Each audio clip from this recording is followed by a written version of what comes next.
Em torno da maior colisão de meteoro na história moderna da humanidade, existem várias perguntas e mitos.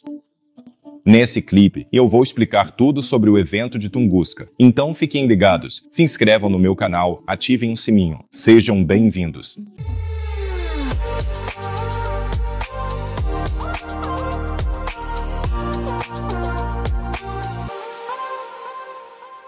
Talvez vocês nem soubessem, mas todo ano, no dia 30 de junho, é comemorado o chamado Dia do Asteroide.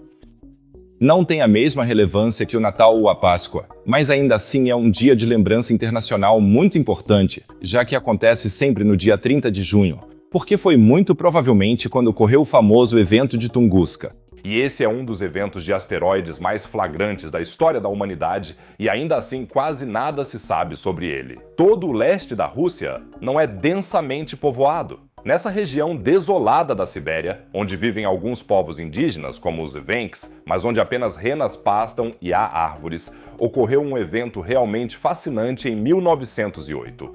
Um asteroide com cerca de 200 metros de tamanho entrou na atmosfera da Terra. Na época, ele era chamado de meteoro. Em algum lugar, antes de atingir o solo, ele deve ter explodido. Centenas de milhares de meteoros menores atingiram a superfície da Terra, devastando uma área de 2.000 km² e provavelmente destruindo e arrancando mais de 60 milhões de árvores. Portanto, foi realmente um evento de proporções quase apocalípticas. O único problema é que, em primeiro lugar, você não sabe o que aconteceu. Em 1908, claro, não havia uma cobertura da mídia global como temos hoje. Ou seja, primeiro ninguém percebeu, e segundo, quase não vive ninguém lá, exceto alguns eventos. Até hoje, não se tem certeza se houve vítimas humanas. Algumas fontes dizem que 3 pessoas morreram, mas a maioria das fontes afirma que, na verdade, só renas e árvores foram danificadas, e nenhum ser humano. E isso se deve justamente ao fato de que quase não vive ninguém lá. Será que isso aconteceria em Tóquio, por exemplo? Se tivesse caído em Berlim, teríamos milhões de mortos. Com essa magnitude de destruição, o evento de Tunguska é a colisão de meteoro mais devastadora na história moderna da humanidade. É claro que, na pré-história, ocorreram acontecimentos muito piores. Basta pensar nos pobres dinossauros, de várias espécies que se extinguiram, embora não todas. Mas na história moderna da humanidade, essa foi a colisão de meteoro mais impressionante que já aconteceu. E, no entanto, sabe-se tão pouco sobre ele, principalmente porque não pode mais ser pesquisado hoje, porque não há cratera, pelo menos muito provavelmente. Como é possível que um meteoro de 200 metros não deixe uma cratera depois de atingido? Provavelmente porque esse meteoro de Tunguska tinha uma densidade muito baixa.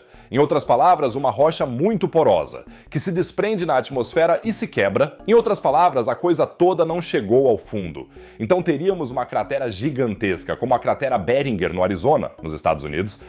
Mas como já se quebrou na atmosfera, só muitos pequenos projéteis atingiram a Terra e eles não eram grandes o suficiente para formar um cratera.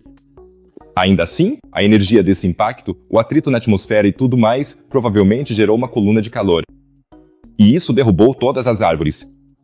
Apesar da baixa população, é claro que algumas pessoas perceberam que algo estava acontecendo, e não só as renas. Em um vilarejo da Sibéria, a algumas centenas de quilômetros de distância, os habitantes viram uma coluna de fogo de 20 quilômetros de altura. Eles devem ter pensado que o mundo estava chegando ao fim. E a onda de pressão desencadeada pelo evento de Tunguska viajou pela superfície da Terra na velocidade do som e pôde ser medida por sismógrafos em vários países. Após cerca de 4 horas, por exemplo, a onda de pressão de Tunguska chegou à França, onde foi medida. Os geólogos da época perceberam que algo estava acontecendo no local e um geólogo russo chamado Kulig fez uma expedição para lá, mas não encontrou uma cratera pelos motivos que acabei de descrever.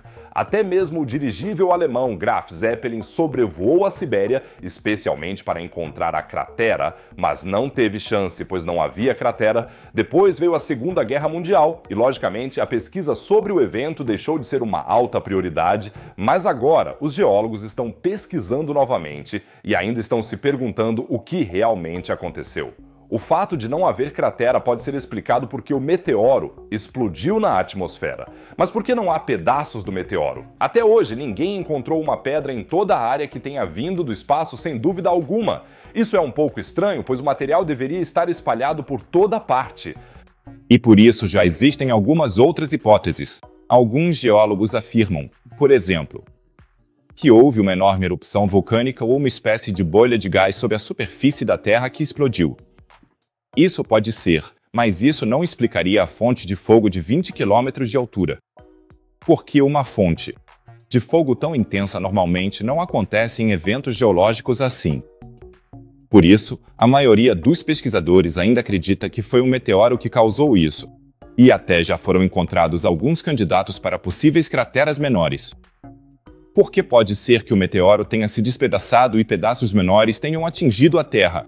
Por exemplo, o chamado Lago Checo na área.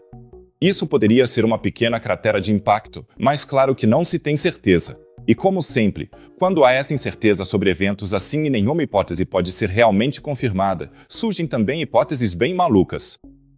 E aqui encontramos realmente de tudo. Algumas pessoas afirmam que estávamos lidando com um buraco negro primordial aqui. Em outras palavras, um buraco negro muito leve que se chocou com a Terra e talvez tenha causado um terremoto extremo em Tunguska. Outros dizem que foram os alienígenas, é claro. Os alienígenas voaram para a Terra e derrubaram 60 milhões de árvores e depois voltaram para casa. Há realmente todos os tipos de teorias. Consequentemente, há também um episódio de The X-Files ambientado em Tunguska. E o mito também chegou ao mundo dos jogos de computador. No jogo Borderlands 2, você pode encontrar um lançador de foguetes com o nome Tunguska. Portanto, o evento de Tunguska teve uma influência duradoura na cultura pop. O Dia do Asteroide não é comemorado no dia do evento de Tunguska como uma piada, é claro, mas para aumentar a conscientização sobre o fato de que algo assim pode ser incrivelmente perigoso, pois pode representar uma ameaça para milhões de pessoas. Afinal, a probabilidade estatística de ocorrer outro evento de Tunguska em algum momento é imensa. E como eu já disse no começo, se isso acontecer em cima de uma cidade com mais de 1 milhão de habitantes, a gente realmente vai ter um evento dramático. E por isso o asteroide deve servir como um alerta de que a gente precisa se preparar muito melhor para impactos de asteroides ou meteoros.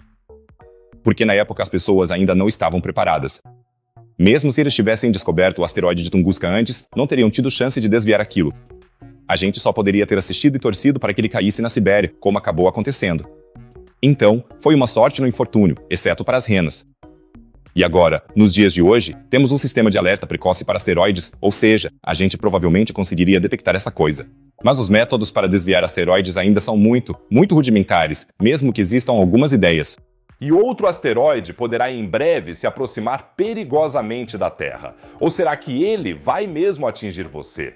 O asteroide Apophis está dividindo a comunidade científica. A NASA tem certeza de que não seremos atingidos, mas talvez eles tenham esquecido um fator crítico em seus cálculos. Você pode saber tudo sobre isso no vídeo acima à direita. No canto inferior direito, você também encontrará outro tópico interessante sobre espaço, viagens espaciais e ciência. Caso contrário, eu diria que vejo você no próximo vídeo. Fiquem bem, pessoal!